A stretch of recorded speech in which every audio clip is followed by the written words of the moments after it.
നമസ്തേ, എല്ലാ പ്രിയപ്പെട്ടവർക്കും മറ്റൊരു പുതിയ വീഡിയോയിലേക്ക് സ്വാഗതം. ഞാൻ കബീർദാസ്, സ്വദേശം തിരുവനന്തപുരം ജില്ലയുടെ ആറ്റിങ്ങലാണ്. ഈ പുതിയ സ്കൂൾ വർഷമൊക്കെ ആരംഭിക്കുകയാണ്. കുട്ടികളുടെ അക്കാദമികവും വ്യക്തിഗതവുമായ വളർച്ചയ്ക്ക് സ്കൂൾ തിരഞ്ഞെടുക്കുന്നത് വളരെ ഇമ്പോർട്ടൻ്റ് ആയൊരു ഭാഗമാണ്. അതുകൊണ്ട് ഇന്ന് നമ്മുടെ സബ്ജക്റ്റ് എങ്ങനെ ഏറ്റവും കറക്റ്റായ നമ്മുടെ കുട്ടിക്ക് ചേരുന്ന വിധത്തിൽ ഒരു സ്കൂൾ നമുക്ക് സെലക്ട് ചെയ്യാമെന്നുള്ളതാണ്. പല പേരൻസിനും കുട്ടികളുടെ അഡ്മിഷൻ അങ്ങോട്ട് ആരംഭിക്കുന്ന സമയത്ത് ഏത് സ്കൂളായിരിക്കണം എൻ്റെ മോൻ്റേത് അല്ലെങ്കിൽ എൻ്റെ മകളുടേത് എന്ന് വലിയൊരു കൺഫ്യൂഷൻ ഉണ്ടാവാറുണ്ട്. അതനുസരിച്ച് പലരും എന്നോട് ചോദിക്കുകയും ചെയ്തു, സാർ നമുക്ക് കുട്ടികളുടെ പഠനം ആരംഭിക്കുന്ന സമയത്ത് സ്കൂൾ സെലക്ട് ചെയ്യുന്നതിനെക്കുറിച്ച് ഒരു വീഡിയോ ചെയ്തുകൂടെ എന്ന്. അങ്ങനെയുള്ള ആ ആവശ്യമാണ് ഇന്നിങ്ങനൊരു വീഡിയോ ചെയ്യാൻ എനിക്ക് പ്രചോദനമായത്. സ്കൂളൊക്കെ തിരഞ്ഞെടുക്കുമ്പോൾ കുട്ടികളുടെ പഠന രീതി, നമ്മുടെ ശീലങ്ങൾ, നമ്മുടെ സാമ്പത്തിക നിലവാരം ഇതെല്ലാം അനുസരിച്ചുള്ളതായിരിക്കണം നമ്മൾ തിരഞ്ഞെടുക്കുന്ന സ്കൂൾ. കുട്ടികളുടെ വളർച്ചയിൽ രക്ഷിതാക്കൾ അറിഞ്ഞിരിക്കേണ്ട അല്ലെങ്കിൽ ചെയ്തിരിക്കേണ്ട, പഠിച്ചിരിക്കേണ്ട കുറച്ച് കാര്യങ്ങളെക്കുറിച്ച് ഇതിനു മുമ്പ് നമ്മളൊരു വീഡിയോ ചെയ്തിരുന്നു. ഇഫക്റ്റീവ് പേരൻറ്റിങ് എന്ന ഒരു വീഡിയോ ചെയ്തിരുന്നു. നിങ്ങൾ കൃത്യമായി അത് കാണാൻ ശ്രമിക്കണം. അതിൻ്റെ ലിങ്ക് ഞാൻ സബ്സ്ക്രിപ്ഷനിൽ കൊടുക്കാം. അതുപോലെ നമ്മുടെ ചാനൽ ഇതുവരെയും നിങ്ങൾ സബ്സ്ക്രൈബ് ചെയ്തിട്ടില്ലെങ്കിൽ ഇന്ന് തന്നെ സബ്സ്ക്രൈബ് ചെയ്യണം. മറ്റുള്ളവർക്ക് ഉപകാരമാകാൻ അത് ഷെയർ ചെയ്യാനും മറക്കരുത്. ഈ വീഡിയോയെക്കുറിച്ചുള്ള നിങ്ങളുടെ വിലയേറിയ അഭിപ്രായങ്ങൾ കമൻറ്റായി രേഖപ്പെടുത്താൻ മറക്കരുത്. നിങ്ങൾക്കറിയാം, ഞാൻ ഇപ്പോഴും വളരെ പോയിൻ്റായിട്ട് വളരെ ലളിതമായ രീതിയിലാണ് നമ്മൾ ഓരോ വീഡിയോ ചെയ്യുന്നത്. അതുപോലെ തന്നെ ഇന്നത്തെ ഈ വീഡിയോയും വളരെ ലളിതമായി എല്ലാവർക്കും മനസ്സിലാകുന്ന രീതിയിൽ പോയിൻ്റ് ബൈ പോയിൻ്റുകളായി ആണ് ചെയ്യാൻ ഉദ്ദേശിക്കുന്നത്. 6 പോയിൻ്റുകളാണ് നമ്മൾ ഇന്ന് അതിനെക്കുറിച്ച് ഡിസ്കസ് ചെയ്യുന്നത്. അത് ഓരോന്നായി നോക്കാം. അതിൻ്റെ ഒന്നാമത്തെ പോയിൻ്റ് അതിൻ്റെ പ്രിപ്പറേഷനാണ്. സ്കൂൾ അഡ്മിഷനുമായി ബന്ധപ്പെട്ട് നമ്മൾ എന്തെല്ലാം പ്രിപ്പയർ ചെയ്യണം എന്നതാണ് നമ്മുടെ ഒന്നാമത്തെ പോയിൻ്റ്. രണ്ടാമത്തെ point know about the school. നമ്മൾ ഏതെങ്കിലും ഒരു സ്കൂളിലേക്ക് സെലക്ട് ചെയ്ത് കഴിഞ്ഞാൽ ആ സ്കൂളിനെ പറ്റി നന്നായി അറിയുക എന്നുള്ളതാണ്. മൂന്നാമത്തത്, നമ്മൾ സെലക്ട് ചെയ്യുന്ന സ്കൂള് ഒരുപാട് ദൂരമുള്ളതാകരുത് എന്നുള്ളതാണ്. നാലാമത്തെ പോയിൻ്റ്, എക്സ്ട്രാ കരിക്കുലം ആക്ടിവിറ്റീസ് ആ സ്കൂളിൽ എന്തുമാത്രം ഉണ്ട് എന്നതിനെക്കുറിച്ച് നമ്മൾ നന്നായി മനസ്സിലാക്കുക എന്നുള്ളതാണ്. അടുത്ത പോയിൻ്റ്, ആ സ്കൂളിൻ്റെ ഫെസിലിറ്റീസ്, എന്തെല്ലാം ഫെസിലിറ്റിയാണ് ആ സ്കൂളിൽ നമ്മുടെ കുട്ടിക്ക് കിട്ടാൻ പോകുന്നത് എന്നതിനെക്കുറിച്ചും അവസാനമായി നമ്മൾ നോക്കുന്നത് ആ സ്കൂളിൻ്റെ റെപ്യൂട്ടേഷനെ കുറിച്ചാണ്. ഇത്രയും കാര്യങ്ങളെക്കുറിച്ച് നമ്മൾ പോയിൻ്റ് ബൈ പോയിൻ്റുകളായി ഡിസ്കസ് ചെയ്യും. ഓരോരോ പോയിൻ്റുകളായി നോക്കാം. ഒന്നാമത്തെ പോയിന്റ് പറഞ്ഞു, നമ്മൾ സ്കൂളിലേക്ക് അഡ്മിഷൻ എടുക്കുന്നതിന് മുമ്പ് നമ്മൾ കുറേ കാര്യങ്ങൾ പ്രിപ്പയർ ചെയ്യണമെന്ന് പറഞ്ഞു. നമുക്കൊക്കെ അറിയാം, സാധാരണയായി ഒരു അഡ്മിഷൻ്റെ സമയമാകുമ്പോൾ പേരൻസ് ഒരു ടെൻഷനാണ്. സ്കൂളിൽ ചെല്ലുമ്പോഴത്തേക്ക് മോന് അല്ലെങ്കിൽ മോക്ക് ഇൻ്റർവ്യൂ ഉണ്ടാവും. മാത്രമല്ല ഇന്ന് പേരൻറ്റിനും ഇൻ്റർവ്യൂ ഉണ്ട്. പക്ഷേ അതിനുവേണ്ടി പ്രിപ്പയർ ചെയ്യണം. പക്ഷേ അതിനുവേണ്ടി മാത്രമല്ല പ്രിപ്പറേഷൻ ചെയ്യേണ്ടത്. ഒരു അഡ്മിഷൻ ആരംഭിക്കുന്ന സമയത്ത് നമുക്ക് കുറച്ച് പ്രിപ്പറേഷൻസിൻ്റെ ആവശ്യമുണ്ട്. അതിൽ മെയിനായി വരുന്നത് ഒന്നാമത് അതിൻ്റെ രജിസ്ട്രേഷൻ ആൻഡ് ഡോക്യുമെൻറ്റേഷനാണ്. കുട്ടിയുടെ രജിസ്ട്രേഷൻ ഡോക്യുമെൻറ്റേഷന് വേണ്ടി നമ്മൾ പ്രിപ്പയർ ചെയ്യണം. ഒന്നാമത് കുട്ടിയുടെ ബർത്ത് സർട്ടിഫിക്കറ്റ് ഉണ്ടാവണം. 2 മോൻ്റെ ഇമ്മ്യൂണേഷൻ സർട്ടിഫിക്കറ്റുകളൊക്കെ ഉണ്ടെങ്കിൽ അത് എടുത്തു വയ്ക്കണം. നമ്മളെ റെസിഡൻഷ്യൽ സർട്ടിഫിക്കറ്റ്, നമ്മൾ ഏത് സ്ഥലത്താണ് താമസിക്കുന്നത് എന്നുള്ള റെസിഡൻഷ്യൽ സർട്ടിഫിക്കറ്റ് വേണ്ടി വരും. മാത്രമല്ല ഇന്ന് ജാതി തെളിയിക്കുന്ന സർട്ടിഫിക്കറ്റ്, അത് പേരൻസിൻ്റെ സർട്ടിഫിക്കറ്റിൻ്റെ കോപ്പി, അങ്ങനെ ജാതി തെളിയിക്കുന്ന സർട്ടിഫിക്കറ്റ് വേണം. അങ്ങനെ കുറച്ച് ഡോക്യുമെൻറ്റേഷൻ നമുക്ക് ആവശ്യമായി വരും. ഞാൻ ഇന്ന് തന്നെ ആദ്യമായി നിങ്ങൾ കുട്ടിയെ സ്കൂളിലേക്ക് ചേർക്കുന്നതിന് മുമ്പ് ഒരു കാര്യം പറയാം. വളരെ ശ്രദ്ധയോടെ കേൾക്കുക. മറ്റൊന്നുമല്ല, നമ്മുടെ മകൻ്റെ പേരിൽ അല്ലെങ്കിൽ മകളുടെ പേരിൽ ഒരു കൃത്യമായ ഒരു ഫയൽ നമ്മൾ സ്റ്റാർട്ട് ചെയ്യണം. ഫയൽ ഓപ്പൺ ചെയ്യണം.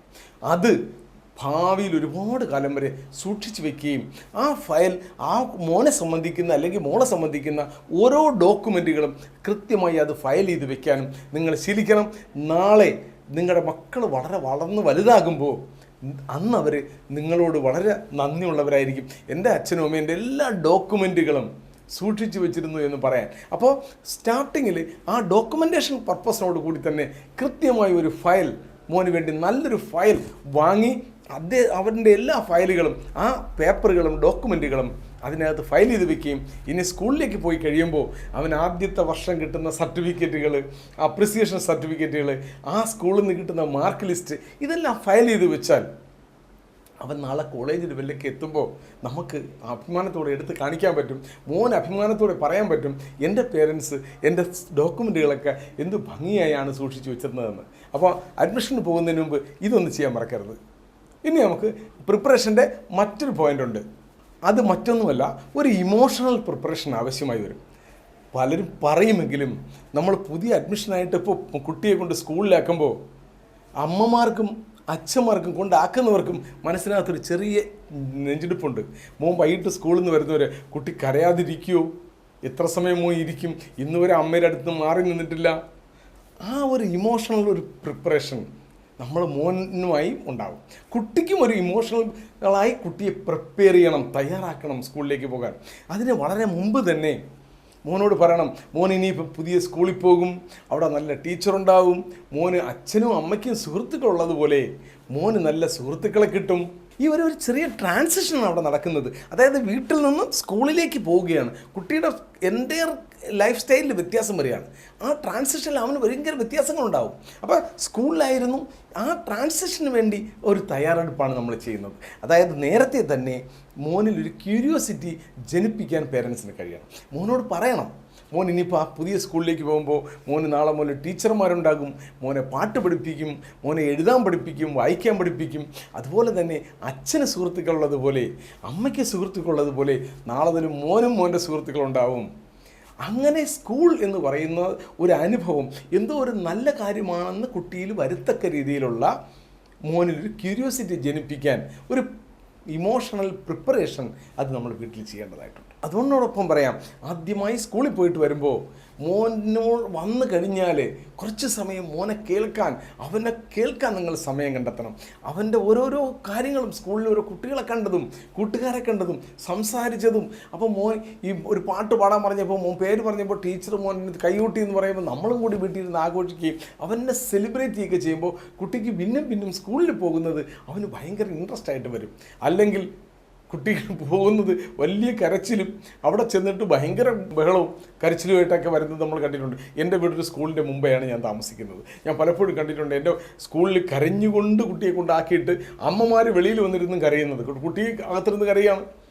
അപ്പോൾ അതുണ്ടാകാതിരിക്കണമെങ്കിൽ നമ്മൾ ഈ തരം ഇമോഷണൽ പ്രിപ്പറേഷൻ നമ്മൾ ഉണ്ടാകണമെന്നാണ് പറയുന്നത്. നമ്മൾ പ്രിപ്പറേഷൻ്റെ ഭാഗത്ത് മൂന്നാമതായിട്ട് പറയുന്നത് ശാരീരികമായ പ്രിപ്പറേഷൻ, സ്വയം പരിചരണം. കുട്ടിക്ക് സ്വന്തമായി കാര്യങ്ങൾ ചെയ്യാൻ നമ്മൾ പഠിപ്പിക്കുന്നതിലാണ്.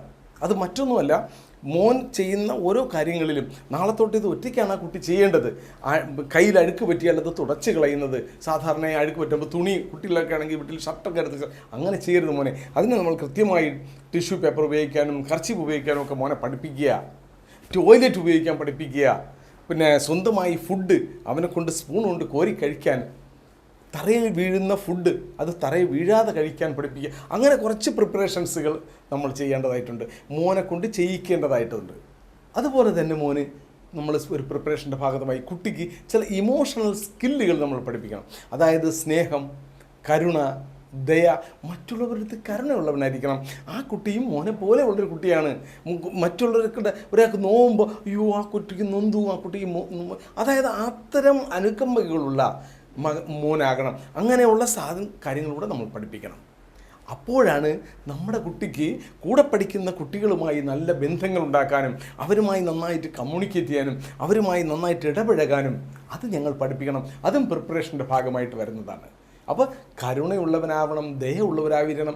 മറ്റുള്ളവരിൽ വേദന ഉണ്ടാകുമ്പോൾ നമുക്ക് വേദന ഉണ്ടാവും. അത് ഞങ്ങൾ വീട്ടിൽ അത്തരം പ്രിപ്പറേഷനുകൾ കുട്ടിക്ക് നമ്മൾ കൊടുക്കണം എന്നാണ് പറയുന്നത്. അതുപോലെ സഹകരണവും സഹവർത്തിത്വവും നമ്മൾ പഠിപ്പിക്കണം. മോന് ഒരു കാര്യം നമ്മൾ വീട്ടിൽ തന്നെ പഠിക്കുമ്പോൾ നമ്മളൊരു സാധനം എടുക്കുമ്പോൾ നമ്മുടെ അടുത്തിരിക്കുന്നവർക്ക് കൊടുക്കുന്നത്, സ്കൂളിൽ ചിലപ്പോൾ ചോക്ലേറ്റൊക്കെ കൊണ്ടുവന്ന് കുട്ടികൾ ബർത്ത്ഡേ ഒക്കെ സെലിബ്രേറ്റ് ചെയ്യുമ്പോൾ ചോക്ലേറ്റ് മറ്റുള്ളവർക്ക് കൂടെ കൊടുക്കുന്ന ശീലം, അതായത് അങ്ങനെയുള്ള ഷെയറിങ് മെൻറ്റാലിറ്റി, ഇതെല്ലാം നമ്മൾ വീട്ടിൽ പഠിപ്പിക്കും. ഇതെല്ലാം ഒരു സ്കൂളിൽ സ്റ്റാർട്ട് ചെയ്യുന്നതിന് മുമ്പ് നമ്മൾ പ്രിപ്പറേഷൻ്റെ ഭാഗമായി ചെയ്യേണ്ട കാര്യങ്ങളാണ്. അതോടൊപ്പം തന്നെ പ്രിപ്പറേഷൻ്റെ ഭാഗമായി ഒരു കാര്യം കൂടി പറയാനുള്ളത്, അവന് നന്നായി കമ്മ്യൂണിക്കേറ്റ് ചെയ്യാൻ പഠിപ്പിക്കുക. കമ്മ്യൂണിക്കേറ്റ് ചെയ്യാൻ പഠിപ്പിക്കുമ്പോൾ എന്ന് പറഞ്ഞാൽ മെയിനായിട്ട് ഒരു കാര്യം പറയുമ്പോൾ കുട്ടികളുടെ അടുത്ത് പറഞ്ഞ മോനെ ഒരാൾ പറയുമ്പോൾ അത് ശ്രദ്ധിച്ച് കേൾക്കണം. അത് ശ്രദ്ധിച്ച് കേട്ട് തീർന്നിട്ട് മോൻ്റെ അഭിപ്രായം പറയണം. നമ്മൾ വീട്ടിൽ പ്രാക്ടീസ് ചെയ്യാൻ പറ്റും. കുട്ടിക്ക് പറയാനുള്ളത് നമ്മൾ ശ്രദ്ധാപൂർവം കേൾക്കുകയും അതുപോലെ തന്നെ അവനോട് പറയാനുള്ള അവസരങ്ങൾ ആ കുട്ടിയെ കൊടുക്കുകയും ചെയ്യണം. അപ്പോഴാണ് അവൻ്റെ സുഹൃത്തുക്കളുടെ ഇടയിൽ അവൻ്റെ അഭിപ്രായങ്ങൾ പറയാനും പറയുന്നവരുടെ മറ്റുള്ളവർ പറയുന്നത് ശ്രദ്ധാപൂർവ്വം കേൾക്കാനും ആ കുട്ടി തയ്യാറാകുന്നത്. ഇതെല്ലാം സ്കൂളിൽ പോകുന്നതിന് മുമ്പ് ഞങ്ങൾ പ്രിപ്പറേഷൻ നടത്തേണ്ടതായിട്ടുണ്ട്. പ്രിപ്പറേഷൻ്റെ ഭാഗമായി ഒന്നുകൂടി പറയാനുണ്ട്, അത് കുറച്ച് എറ്റിക്യൂട്ട്സ്, അതായത് മര്യാദകളാണ് കുട്ടിയെ പഠിപ്പിക്കേണ്ടത്. അതിൽ ഒന്നാമത്തേതായിട്ട് നമ്മൾ ടോയ്ലറ്റ് യൂസ് ചെയ്യാൻ പഠിപ്പിക്കണം. മോനെ, ഒറ്റയ്ക്ക് എങ്ങനെയാണ് പോകേണ്ടത്, ടോയ്ലറ്റിൽ വെള്ളം എങ്ങനെയാണ് ഒഴിക്കേണ്ടത് എന്നുള്ളത് പഠിപ്പിക്കണം.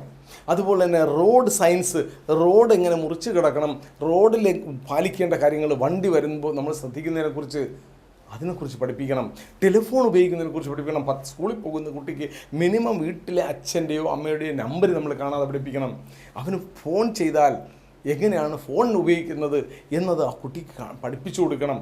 മിനിമം അവന് വീട്ടിലെ അച്ഛൻ്റെയോ അമ്മയുടെയോ നമ്പർ പറയാൻ ആ കുട്ടി പ്രാപ്തനായിരിക്കണം. അതുപോലെ തന്നെ ലിറ്ററിങ്, നമ്മുടെ ഒരു വേസ്റ്റ് മാനേജ്മെൻറ്റ്, കുട്ടി ഒരു സാധനങ്ങൾ പോലും അവിടെ ഇവിടെ എറിയാതിരിക്കാൻ, എന്ത് വേസ്റ്റ് ഉണ്ടെങ്കിലും അത് ഡസ്റ്റ് ബിന്നിലാണ് ഇടേണ്ടത് എന്ന മര്യാദ, അത് നമ്മൾ കുട്ടിയെ പഠിപ്പിക്കണം. അതുപോലെ തന്നെ ഭയങ്കര ശബ്ദമുണ്ടാക്കുക, വളരെ ഒച്ചത്തിൽ സംസാരിക്കുക, അത് വെറുതെ ശബ്ദമുണ്ടാക്കുക, അത് തെറ്റാണെന്ന് മോനെ പഠിപ്പിക്കണം. മറ്റുള്ളവരെ ബഹുമാനിക്കുക. വീട്ടിൽ തന്നെ ഗ്രാൻഡ് പേരൻസ് ഒക്കെ ഉണ്ടെങ്കിൽ മോനെ, അത് അപ്പൂപ്പനാണ് അല്ലെങ്കിൽ ആ ഗ്രാൻഡ് പേരൻസ്, അവർക്കുള്ള റെസ്പെക്റ്റ് എങ്ങനെയാണ് കൊടുക്കേണ്ടത്, മറ്റുള്ളവർക്ക് എങ്ങനെ റെസ്പെക്റ്റ് ചെയ്യണം, ഈ ഇത്തരം എറ്റിക്യൂട്ട്സ്, അതിത്തരം മര്യാദകൾ നമ്മളെ മക്കളെ പഠിപ്പിക്കണം. ഇതെല്ലാം ഒരു സ്കൂൾ തുടങ്ങുന്നതിന് മുമ്പ് നമ്മളെ കുട്ടിയെ പഠിപ്പിച്ചിരിക്കേണ്ട കാര്യങ്ങളാണ്. ഇനിയാണ് നമ്മുടെ രണ്ടാമത്തെ point, know about the school. സ്കൂളിനെ കുറിച്ച് മനസ്സിലാക്കുക എന്നുള്ളതാണ്. നമുക്കറിയാം, നമ്മുടെ സമൂഹത്തിൽ രണ്ട് തരം സ്കൂളുകളാണ് മെയിനായി നമ്മൾ കണ്ടുവരുന്നത്. ഒരു സർക്കാർ സ്കൂൾ, ഒന്ന് പ്രൈവറ്റ് സ്കൂൾ. നമ്മൾ സാധാരണ പറയുന്ന ഗവൺമെൻറ് ഫണ്ടഡ് സ്കൂളിൽ എല്ലാത്തരം ആൾക്കാർക്കും വേണ്ടിയിട്ടുള്ള സ്കൂളാണ്. അവിടെ അവരുടേതായ ലിമിറ്റേഷൻസ് ഉണ്ടാകും. ഫീസൊന്നും ഉണ്ടാകത്തില്ല, വളരെ ചെറിയ നോമിനൽ ഫീസേ ഉണ്ടാകത്തുള്ളൂ. അവിടെ അതിൻ്റെ ഇൻഫ്രാസ്ട്രക്ചറും കാര്യങ്ങളും ഒക്കെ എല്ലാവർക്കും വേണ്ടിയിട്ടുണ്ടായിട്ടുള്ളതാണ്. അതുപോലെ തന്നെ പ്രൈവറ്റ് സ്കൂളുകളുണ്ട്, അവരുടെ ഇൻഫ്രാസ്ട്രക്ചറൊക്കെ വളരെ ഗംഭീരമായിരിക്കും, പക്ഷേ അവിടെ നമുക്ക് ഫീസ് കൊടുത്ത് പഠിക്കേണ്ടി വരും. അപ്പോൾ നമ്മൾ എത്തരം സ്കൂളുകളാണോ സെലക്ട് ചെയ്യുന്നത്, ആ സ്കൂള്, ഇപ്പോൾ ഗവൺമെൻറ് സ്കൂളിൻ്റെയൊക്കെ നിലവാരങ്ങൾ ഒരുപാട് മാറി. പണ്ടത്തെ പോലെയല്ല. പണ്ട് ഞങ്ങളൊക്കെ പഠിക്കുന്ന സമയത്ത് എന്നും കാലിൻ്റെ വിരലുകളിലൊക്കെ വലിയ പൊതിക്കെട്ട് പോലത്തെ കെട്ടുകൾ കാണും. എന്താ, ബെഞ്ച് മറിഞ്ഞ് വീഴുന്നതാണ്. എന്നും ബെഞ്ച് കാലിൽ കൂടെ ആർക്ക് വീഴുക, എന്നും സ്കൂളുകളിൽ കുട്ടികളുടെ കാലിലേക്ക് ബെഞ്ച് മറിഞ്ഞ് വീഴുക, മേശ മറിഞ്ഞ് വീഴുക. ഇപ്പോൾ അങ്ങനെയൊന്നുമല്ല, നല്ല ചെയറൊക്കെയാണ്, കുട്ടികൾക്ക് ഇരിക്കേണ്ട തരത്തിലുള്ള ബെഞ്ചുകളായി. അങ്ങനെ മറിഞ്ഞ് വീഴുന്നതൊന്നുമല്ല. അവരെല്ലാം ഷൂ ഒക്കെ വേറെ ചെയ്താണ് പോകുന്നത്. നമ്മളൊന്നും ചെരുപ്പ് ഇട്ടുകൊണ്ടാണ് പോകണം. എന്നും കാലിലൊരു, നമ്മളെയൊക്കെ പ്രായത്തിലുള്ളവർക്കറിയാം, കാലിലും മുട്ടിലും ഒന്നും പരിക്കൊരിക്കലും തീരാറില്ല. സ്കൂളിൽ പഠിക്കുന്ന സമയത്തൊക്കെ എന്നും ഓടി വീഴാനും കാല് തട്ടി മുറിക്കാനും എന്നും മുറിവും പൊതിയും കെട്ടുമായിട്ടാണ് സ്കൂളിൽ നടന്നിരുന്നത്. ഇന്ന് ആ കാലമൊക്കെ മാറി. സ്കൂളിലെല്ലാം നല്ലതരം ഇൻഫ്രാസ്ട്രക്ചറുകളായി ചെയറും കസേരകളുമൊക്കെ. അപ്പോൾ സ്കൂള് ഗവൺമെൻറ് സ്കൂളാണോ വേണ്ടത്, പ്രൈവറ്റ് സ്കൂളാണോ വേണ്ടതെന്ന് സെലക്ട് ചെയ്യുക. അതുപോലെ തന്നെ സാധ്യമാണെങ്കിൽ നിങ്ങൾ ആ സ്കൂളിലേക്ക് മോനെ അഡ്മിഷൻ ചെയ്യുന്നതിന് മുമ്പ് ആ സ്കൂളിൽ പോയി സ്കൂൾ കാണാൻ ശ്രമിക്കണം. അവിടുത്തെ ക്ലാസ് റൂമുകൾ എങ്ങനെയാണ്, അവിടുത്തെ പഠന ശൈലി എങ്ങനെയാണ്, അതിനെക്കുറിച്ച് കൂടുതൽ മനസ്സിലാക്കാൻ നമുക്ക് ശ്രമിക്കാൻ പറ്റും. അതുപോലെ തന്നെ നമുക്ക് സ്കൂളിൽ പോകുമ്പോൾ അവിടുത്തെ അധ്യാപകരുമായി നമുക്ക് സംസാരിക്കാം. ഇവിടുത്തെ എങ്ങനെയാണ്, ഗവൺമെൻറ് സ്കൂളുകളിലൊക്കെ എപ്പോഴും അറിയാം, നല്ല ക്വാളിഫൈഡ് ആയിട്ടുള്ള അധ്യാപകരാണല്ലോ ടെസ്റ്റ് എഴുതി ഗവൺമെൻറ് സ്കൂളിലൊക്കെ വരുന്നത്. പക്ഷേ അവിടുത്തെ സ്കൂളിൽ അറ്റ്മോസ്ഫിയർ, അവിടെ സ്കൂളിൽ ചെന്ന് കാണുമ്പോൾ, അല്ലെങ്കിൽ അവിടെ പഠിച്ച കുട്ടികളുടെ പേരൻസുമായി, പഠിക്കുന്ന കുട്ടികളുടെ പേരൻസുമായി എല്ലാം നമുക്ക് സംസാരിക്കാം. അപ്പോൾ സ്കൂളിനെ കുറിച്ച് കൃത്യമായി നമുക്കൊരു നോളജ് ഉണ്ടാവണം. പിന്നെ ഇന്നത്തെ ഒരു സമൂഹത്തിൽ നമ്മൾ കണ്ടുവരുന്നുണ്ട്, എല്ലാവരും വലിയ സമ്പന്നരുടെ മക്കളൊക്കെ പഠിക്കുന്ന സ്കൂളിലേക്ക് എന്തായാലും എൻ്റെ മോനെ ആ സ്കൂളിൽ തന്നെ പഠിപ്പിക്കണം എന്ന് പേരൻസ് വാശി പിടിക്കുകയും സമ്പന്നരുടെ മക്കൾ പഠിക്കുന്ന സ്കൂളിലേക്ക് നമ്മളെ ഉള്ള പൈസ ഉണ്ടെങ്കിലും ഇല്ലാത്ത പൈസ കഷ്ടപ്പെട്ടുണ്ടാക്കി അവിടെ കൊണ്ട് പഠിപ്പിക്കാറുണ്ട്. അതൊക്കെ ഗുണത്തെക്കാളേറെ ദോഷമാണ് ചെയ്യുന്നത്. എന്തെന്ന് വെച്ചാൽ അവിടെ കുട്ടികൾ വലിയ എക്സോട്ടിക് ലൊക്കേഷനെ കുറിച്ചായിരിക്കും അവർ പറയുന്നത്. നമ്മൾ ഒരു അവധി സമയത്ത് നമ്മുടെ നാട്ടിൽ എവിടെയെങ്കിലും ടൂർ പോകുമ്പോൾ കൂടെ പഠിക്കുന്ന കുട്ടി സിംഗപ്പൂർ ടൂർ പോയതിനെക്കുറിച്ചോ നെതർലാൻഡ് പോയതിനെക്കുറിച്ചോ മറ്റേതെങ്കിലും വിദേശ രാജ്യങ്ങളെ ടൂറിനെ കുറിച്ചായിരിക്കും പറയുന്നത്. അവനെ കൊണ്ടുവരുന്നത് അതുപോലെ വിലപിടിപ്പുള്ള ഫോറിൻ കാറുകളിലായിരിക്കും. അവൻ ഉപയോഗിക്കുന്ന വേറെ ചെയ്യുന്ന ഡ്രസ്സുകൾ അത്രയും കൂടിയ കോസ്റ്റ്ലി ആയിരിക്കും. അപ്പോൾ നമ്മുടെ മക്കൾക്ക് ഒരു ഗിൽറ്റി ഫീലിംഗ് വരും. എൻ്റെ പേരൻസിനെ കൊണ്ട് ഇതൊന്നും കഴിയത്തില്ല, നമ്മളെ പേരൻസ് വളരെ മോശം, നമ്മൾ ഉള്ള കഷ്ടപ്പെട്ടാണ് ആ സ്കൂളിൽ കൊണ്ട് ചേർത്തത്, നല്ല വിദ്യാഭ്യാസം കിട്ടും, നല്ലത്. പക്ഷേ നമ്മൾ പ്രതീക്ഷിച്ചതിനേക്കാൾ വിപരീത ഫലമായിരിക്കും അങ്ങനെ ചെയ്യുന്നതിലൂടെ ഉണ്ടാകുന്നത് എന്ന് മറക്കരുത്. അതുപോലെ തന്നെ ഇങ്ങനെ വലിയ സമ്പന്നരുടെയൊക്കെ മക്കൾ പഠിക്കുന്ന സ്കൂളിലൊക്കെ അവിടെ കഫ്റ്റീരിയയും മറ്റു കാര്യങ്ങളൊക്കെ ഉണ്ടാകും. അപ്പോൾ അവർ എല്ലാ 10 മണിയാകുമ്പോൾ കൂടെ പഠിക്കുന്ന കുട്ടികളാകുമ്പോൾ എല്ലാവരും കൂടി ഒരുമിച്ച് പോയി ടീയും സ്നാക്സും ഒക്കെ കഴിക്കും. നമ്മുടെ മകനില്ല, മക്കൾ അത്ര പൈസ ഉണ്ടായെന്ന് വരില്ല. അപ്പോൾ കുട്ടി വീട്ടിൽ നിന്ന് ആരും കാണാതെ പൈസ എടുക്കുന്ന ശീലം കുട്ടിയുടെ തെറ്റല്ല, നമ്മളായിട്ട് ഉണ്ടാക്കി വെച്ചതാണ്. അപ്പോൾ ഇങ്ങനെയൊക്കെ ഉള്ള ഒരുപാട് ലിമിറ്റേഷൻസ്, നമ്മുടെ കഴിവിനനുസരിച്ചുള്ള സ്കൂളല്ല എങ്കിൽ അത് ഗുണത്തേക്കാളേറെ ദോഷം ചെയ്യുമെന്ന് മറക്കരുത്. അതോടൊപ്പം നമ്മുടെ മൂന്നാമത്തെ പോയിന്റ്, സ്കൂൾ ഡിസ്റ്റൻസ് ഒരുപാട് ഡിസ്റ്റൻസിലാവാൻ പാടില്ല. സ്കൂൾ ഒരുപാട് ഡിസ്റ്റൻസിലാണെങ്കിൽ നമ്മൾ വിചാരിക്കുന്ന ഫലം ചെയ്യില്ല. കുട്ടിയുടെ ഒരുപാട് ട്രാവലിംഗ് ടൈം അത് ഭയങ്കരമായി കൂടുകയും കുട്ടിക്ക് പഠിത്തത്തിൽ കോൺസെൻട്രേറ്റ് ചെയ്യാൻ കഴിയാതെ വരും. എന്തെന്നാൽ അവൻ്റെ ഈ ഒരുപാട് ട്രാവൽ ചെയ്ത് സ്കൂളിൽ പോവുകയും സ്കൂൾ വിട്ട് ഒരുപാട് ട്രാവൽ ചെയ്ത് വരുമ്പോൾ തന്നെ കുട്ടി ഒന്നാമത് നന്നായിട്ട് ക്ഷീണിക്കും. അവൻ്റെ ജീവിതത്തിൽ നിന്ന് അത്രയും സമയം നമ്മൾ നശിപ്പിച്ച് കളയാണ് ചെയ്യുന്നത്. അപ്പോൾ അത് ഒരിക്കലും ഉണ്ടാകാതിരിക്കാൻ ശ്രമിക്കണം. അതുപോലെ തന്നെ ഇത്രയും ട്രാവലിംഗ് ടൈം ഉണ്ടെങ്കിൽ ആ സമയം അവന് പഠിക്കാനും അവന് കളിക്കാനും ഉള്ള സമയമാണ് അവൻ്റെ ഈ ലൈഫിൽ നിന്ന് നമ്മൾ മാറ്റുന്നത് എന്ന് മനസ്സിലാക്കണം. അതുപോലെ തന്നെ അവൻ്റെ സോഷ്യൽ കണക്ഷൻസിൻ്റെ സമയവും ലെസ്സാവും. സ്കൂളിൽ കളിക്കാൻ പറ്റില്ല, വീട്ടിൽ വരുമ്പോഴും കളിക്കാൻ പറ്റില്ല. വന്ന് കുളിപ്പിച്ച് ഉടൻ കുട്ടിക്ക് എന്തെങ്കിലും ഹോംവർക്ക് കാണും, അത് കഴിയുമ്പോൾ തന്നെ കുട്ടി ഉറങ്ങിപ്പോകും. കാര്യം അത്രയും ജേണി. പിന്നെ സേഫ്റ്റി കൺസേൺ, ഇത്രയും ദൂരം വണ്ടിയിൽ യാത്ര ചെയ്യുമ്പോൾ നമുക്കൊരു പേടിയുണ്ട്, കുട്ടി ഇത്രയും സമയം ആ ബസ്സിനകത്താണ് യാത്ര ചെയ്യുന്നത്, അതും ഒരു കൺസേണാണ്. പിന്നെ എക്സ്പെൻസും കൂടുതലായിരിക്കും. ഇത്രയും ദൂരം വണ്ടിയിൽ യാത്ര ചെയ്യുമ്പോൾ ബസ്സിന് അത്രയും ചാർജ് കൊടുക്കേണ്ടി വരും. അതുകൊണ്ട് സ്കൂൾ സെലക്ട് ചെയ്യുമ്പോൾ ഒരുപാട് ദൂരെ ആകാതിരിക്കാൻ കൃത്യമായി ശ്രദ്ധിക്കണം. അതിനോടൊപ്പം പറയേണ്ട മറ്റൊരു കാര്യമെന്ന് പറയുന്നത്, കുട്ടിയെ നമുക്ക് ഒരുപാട് ദൂരെയുള്ള സ്കൂളിലാണെങ്കിൽ നേരത്തെ എഴുന്നേൽപ്പിക്കേണ്ടതായിട്ട് വരും. അവൻ്റെ ഉറക്ക സമയവും ഒരുപാട് കുറയും. കാര്യം കുട്ടിക്ക് എല്ലാവരും ചെയ്യുന്ന പോലെയുള്ള വർക്കുകളെല്ലാം ചെയ്യേണ്ടി വരും. അങ്ങനെ വരുമ്പോൾ കുട്ടിയുടെ ഉറക്കത്തിനെ അത് ബാധിക്കും. എല്ലാം കൊണ്ടും നമുക്ക് ഒരുപാട് ദൂരമുള്ള സ്കൂളുകൾ ഒരു കാരണവശാലും നിങ്ങൾ സെലക്ട് ചെയ്യരുത്. അടുത്തത് എക്സ്ട്രാ കരിക്കുലർ ആക്ടിവിറ്റീസാണ്. നമുക്കറിയാം സ്കൂളുകളിൽ പാഠ്യേതര വിഷയങ്ങളിൽ നമ്മുടെ ജീവിത നൈപുണ്യങ്ങൾ വളർത്തിയെടുക്കാൻ അത് ഒരുപാട് സഹായിക്കും. അത് മൊത്തത്തിലുള്ള സ്കൂൾ അനുഭവം തന്നെ ജീവിതത്തിൽ എന്നെന്നും മാറ്റിവെക്കപ്പെടുന്ന ഒരു കാര്യമാണ് എക്സ്ട്രാ കരിക്കുലർ ആക്ടിവിറ്റീസ് എന്ന് പറയുമ്പോൾ. ഈ വിദ്യാഭ്യാസം എന്നാൽ ഒരു ഹോളിസ്റ്റിക് ഡെവലപ്മെൻറ്റ്, ഒരു മൊത്തത്തിലുള്ള വികസനമായിരിക്കണം വിദ്യാഭ്യാസം കൊണ്ട് നമ്മൾ അർത്ഥമാക്കേണ്ടത്. വെറും സ്കൂൾ പഠനകാലത്തെ പഠനം മാത്രം ആയിരിക്കരുത്. അവിടെ കുട്ടിക്ക് അവൻ്റെ ക്രിയേറ്റിവിറ്റി വർദ്ധിപ്പിക്കാൻ, നല്ല കമ്മ്യൂണിക്കേഷൻ സ്കിൽ ഉണ്ടാവാൻ, മൊത്തത്തിലുള്ളൊരു ഡെവലപ്മെൻറ്റ് ഉണ്ടാകുന്നത് ആ സ്കൂളിൽ നിന്നാണ്. അതുപോലെ തന്നെ ഇംപ്രൂവ് ഹിസ് സോഷ്യൽ സ്കിൽസ്, അവൻ്റെ സോഷ്യൽ സ്കില്ലുകൾ ഇമ്പ്രൂവ് ചെയ്യാൻ ഈ സ്കൂൾ പഠനകാലം സഹായകമാക്കണം. മറ്റുള്ളവരുമായിട്ടുള്ള ഇൻട്രാക്ഷൻസ്, നല്ല കമ്മ്യൂണിക്കേഷൻ സ്കില്ല്, അങ്ങനെയുള്ള സ്കില്ലുകൾ, ടൈം മാനേജ്മെൻറ്റ്, അതൊക്കെ ഈ എക്സ്ട്രാ കരിക്കുലർ ആക്ടിവിറ്റി അവിടെ ഏറ്റവും വലിയ ഇമ്പോർട്ടൻ്റ് ആയ കാര്യം, കുട്ടികൾ തോൽക്കാൻ പഠിക്കുന്നതും സ്കൂളിൽ നിന്നാണ്. നമ്മുടെ ഇന്നത്തെ സമൂഹത്തിൽ പല കുട്ടികളുടെയും പ്രശ്നം അതാണ്. ജീവിതത്തിൽ തോൽവി അല്ലെങ്കിൽ നോ എന്ന് നമ്മൾ പഠിപ്പിക്കാറില്ല വീട്ടിൽ. സ്കൂളുകളിൽ ഇങ്ങനെയുള്ള കാര്യങ്ങളിൽ ഇടപെടുമ്പോൾ, ഗെയിമുകളിൽ കളികളിലൊക്കെ ഇടപെടുമ്പോഴാണ് തോൽക്കാനും കുട്ടികൾ പഠിക്കുന്നത്. തോൽവി എന്ന് പറയുന്നത് ഒരു വലിയ സംഭവമേ അല്ല. നമ്മുടെ സ്കൂളിലൊക്കെ കുട്ടികൾ ഇപ്പോൾ 10ാം ക്ലാസ്സിൻ്റെ റിസൾട്ടൊക്കെ വരുമ്പോൾ നമ്മൾ കണ്ടിട്ടുണ്ട്. റിസൾട്ടൊക്കെ വരുമ്പോൾ എത്രയെങ്കിലും കുട്ടികൾ ആത്മഹത്യ ചെയ്യണം. കുട്ടികളുടെ ആത്മഹത്യ ചെയ്ത പ്രവണതയെക്കുറിച്ച് ഞാനൊരു വീഡിയോ ഉടനെ അടുത്ത് തന്നെ ചെയ്യുന്നുണ്ട്. കാര്യം ഒരുപാട് പേര് എൻ്റെ അടുത്ത് ആവശ്യപ്പെടുന്നൊരു വീഡിയോ ആണ്. കാര്യം ഈ അടുത്ത കാലങ്ങളിലായി ഒരുപാട് ആത്മഹത്യകളാണ് 10ഉം 20ഉം വയസ്സിനകത്തുള്ള ചെറുപ്രായത്തിനകത്ത് കുട്ടികൾ ആത്മഹത്യ ചെയ്യുന്നത്. പേരൻ്റൽ പ്രഷറാവാം, ചിലപ്പോൾ വിദ്യാഭ്യാസ സംബന്ധമായ കാര്യങ്ങളായിരിക്കും, അല്ലെങ്കിൽ ഇന്നത്തെ കാലഘട്ടത്തിൻ്റെതായ പ്രശ്നങ്ങൾ കൊണ്ടാവാം. എന്ത് തന്നെ ആയാലും അതിനെക്കുറിച്ച് ഞാനിപ്പോൾ ഒരു വീഡിയോ അടുത്ത് തന്നെ ചെയ്യുന്നുണ്ടാവും. നിങ്ങൾ ഇതുവരെയും എൻ്റെ ചാനൽ സബ്സ്ക്രൈബ് ചെയ്തിട്ടില്ലെങ്കിൽ സബ്സ്ക്രൈബ് ചെയ്തേക്കുക. അപ്പോൾ നമ്മൾ ചെയ്യുന്ന വീഡിയോകൾ നിങ്ങൾക്ക് വീണ്ടും വീണ്ടും കാണാൻ പറ്റും. അപ്പോൾ പറഞ്ഞു വന്നത്, നമ്മുടെ സ്കൂൾ പഠനകാലത്താണ് അവൻ്റെ സോഷ്യൽ സ്കില്ലുകളും ഇമ്പ്രൂവ് ആകുന്നത്. അതിന് ഈ എക്സ്ട്രാ കരിക്കുലർ ആക്ടിവിറ്റികൾ ഉള്ള സ്കൂളായിരിക്കണം നമ്മളെ കുട്ടിയെ ചേർക്കേണ്ടത് എന്നാണ്. എക്സ്ട്രാ കരിക്കുലർ ആക്ടിവിറ്റികൾ ഉള്ളിടത്താണ് അവൻ്റെ സെൽഫ് എസ്റ്റീം ഇമ്പ്രൂവ് ആകുന്നത്. അതിനോടൊപ്പം പറയേണ്ട മറ്റൊരു കാര്യമാണ് അവൻ്റെ ഫിസിക്കൽ ആൻഡ് മെൻ്റൽ വെൽബീയിങ്. ഫിസിക്കലായിട്ടും മെൻ്റലായിട്ടും കുട്ടി ശക്തി പ്രാപിക്കുന്നതും സ്കൂൾ പഠനകാലത്ത് ഇങ്ങനെയുള്ള എക്സ്ട്രാ കരിക്കുലർ ആക്ടിവിറ്റികളിലൂടെയാണ്. ചില സ്കൂളുകളിലൊക്കെ കൃത്യമായ കരിയർ ഗൈഡൻസ്, മറ്റ് ആക്ടിവിറ്റികൾ, സ്കൂളിൽ നടക്കുന്ന മോട്ടിവേഷണൽ ട്രെയിനിങ്ങുകൾ, കുട്ടിക്ക് കൊടുക്കുന്ന സോഷ്യൽ സ്കിൽ ഡെവലപ്മെൻറ്റ് കോഴ്സുകൾ പല സ്കൂളുകളിൽ നടത്തപ്പെടാറുണ്ട്. അത്തരത്തിലുള്ള കോഴ്സുകളൊക്കെ നടക്കുന്ന സ്കൂളാണെങ്കിൽ അവൻ്റെ ജീവിതത്തിൽ, അവൻ്റെ കരിയറിൽ ഏത് ലെവലിലാണ് അവന് പോകേണ്ടത് എന്ന് സെലക്ട് ചെയ്യുന്നതും എന്ന് മനസ്സിൽ ഉരുത്തിരിഞ്ഞ് വരുന്നത് കാലയളവും സ്കൂൾ കാലയളവാണ്. അതായത് സ്കൂൾ പഠിക്കുമ്പോൾ ഇങ്ങനെയുള്ള സമയങ്ങളിലാണ് അവൻ്റേതായ സ്കില്ലുകൾ ഉരുത്തിരിഞ്ഞു വരുന്നത്, അല്ലെങ്കിൽ അവൻ ഏതിലേക്കാണ് ഒരു താല്പര്യങ്ങൾ ഉരുത്തിരിഞ്ഞു വരുന്നത്. അപ്പോൾ ആ താല്പര്യത്തിനനുസരിച്ചായിരിക്കണം അവൻ്റെ ജീവിതത്തിൽ അവൻ്റെ കരിയർ കെട്ടിപ്പിടിക്കേണ്ടത്. നമ്മൾ പറഞ്ഞു വന്നത്, സ്കൂൾ കാലയളവിൽ പഠിക്കുമ്പോൾ ഇങ്ങനെയുള്ള സൗകര്യങ്ങൾ ഉണ്ടായിരുന്നില്ല എങ്കിൽ അത് അവൻ്റെ ഭാവി ജീവിതത്തിൽ ഒരുപാട് പ്രശ്നങ്ങളുണ്ടാകും. അതെല്ലാം കൊണ്ടാണ് സ്കൂളിൻ്റെ സെലക്ഷൻ വളരെ ഇമ്പോർട്ടൻ്റ് ആണ് എന്ന് ഞാൻ പറയാൻ കാരണം.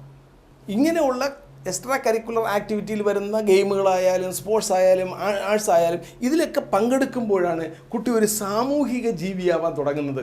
അതായത് അവൻ എല്ലാത്തിനും ടൈം മാനേജ് ചെയ്യാൻ പഠിക്കും. പബ്ലിക്കിലുള്ള ഒരുപാട് ആൾക്കാരെ നമ്മൾ കണ്ടിട്ടുണ്ട്. പഠിച്ചു, ഒരു ജോലി കിട്ടി, വീട് ജോലിസ്ഥലം വീട്, വേറെ ഒരു കാര്യത്തിലും സാമൂഹികമായ ഒരു കാര്യങ്ങളിലും ഇടപെടാറേയില്ല. എന്താ, എനിക്കതിനൊന്നും സമയമില്ല, ജോലിയില്ല. അങ്ങനെ ആകരുത്. നമ്മുടെ കുട്ടിക്ക് എല്ലാത്തിനും അതിൻ്റേതായ സമയം കാണാനും എല്ലാത്തിലും ഇടപഴകാനും അവന് കഴിയണം.